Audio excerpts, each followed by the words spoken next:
দর্শক, একটু চিন্তা করুন তো, আপনার বাড়ির পাশে মাটির নিচে যদি একটি সোনার কলসি পান, আর তাতে যদি 18টি স্বর্ণ মুদ্রা থাকে, যার বর্তমান বাজার মূল্য 36 লক্ষ টাকা। এবার সেই 18টি স্বর্ণ মুদ্রা 5 লক্ষ টাকায় কিনতে চায় প্রতারকরা। এভাবে বিশ্বাস করাতে বাধ্য করে প্রতারক চক্র। এভাবে জিনের বাদশা পরিচয়ে আপনার আমার চারপাশে প্রতারক চক্র ঘুরপাক করছে। এমনই এক প্রতারণা চক্রের মূল হোতা মুজিবুর রহমান। এই প্রতারক চক্রের ফাঁদে পড়েছেন পাবনার রেজাউল ইসলাম, যিনি এই চক্রের ফাঁদে পড়ে হারিয়েছেন 40,000 টাকা।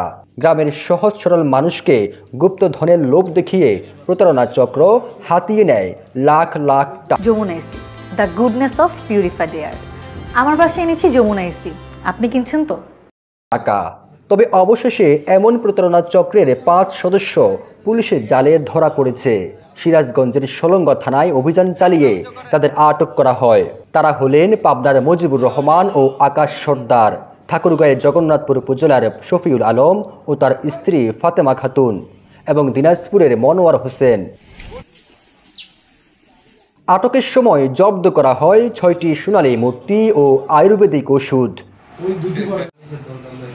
পুলিশ বলছে, প্রতারক চক্রের সদস্যরা উত্তরবঙ্গ থেকে আসা একটি যাত্রীবাহী বাসে করে এসে হাটিকুমরুল এলাকায় নেমে যায়। পরে সেখান থেকে পাবনা যাওয়ার পথেই আটক করা হয়। জিনের বাদশা পরিচয়ে দীর্ঘদিন ধরে প্রতারণা করে আসছে এই চক্রটি।